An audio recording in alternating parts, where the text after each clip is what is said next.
Rav Pam Zatzal says about his mother that he never heard her say a word of Lashon Hara about anybody.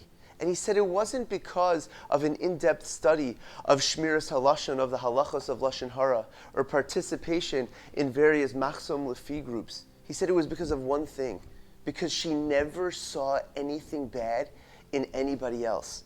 He said she had no temptation to speak Lashon Hara about other people because she only saw good in everybody she encountered. She never saw anything negative in anybody around her.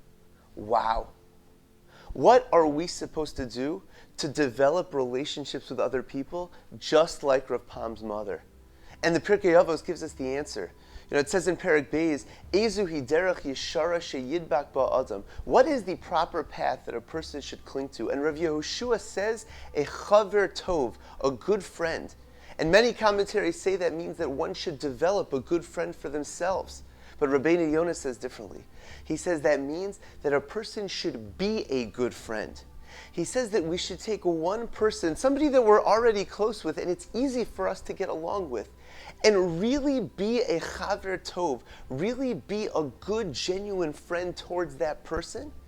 And he says when that happens, then that love will spill over not just to this individual, but to everybody else, to everybody around us.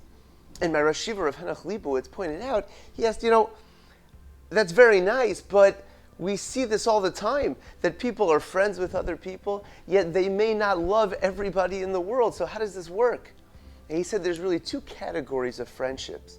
There's one category in which we could be friends with other people, but we're only being friends with them really for ourselves.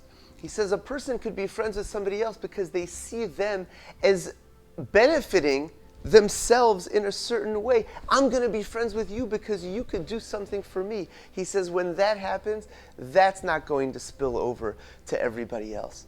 He says, but when a person is a friend to somebody else, purely because of Yahavta l'reacha kamocha, just like Rav Pam's mother, because I see your need and I want to give to you genuinely just because I love you and I care about you. And he says that when that happens with even only one friendship, then that love will be built within the person and it will spill over to everybody else they encounter.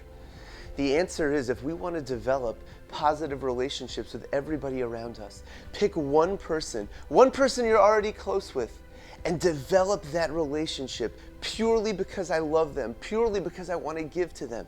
And then that love will be developed within you, and it will spill over to everybody you encounter.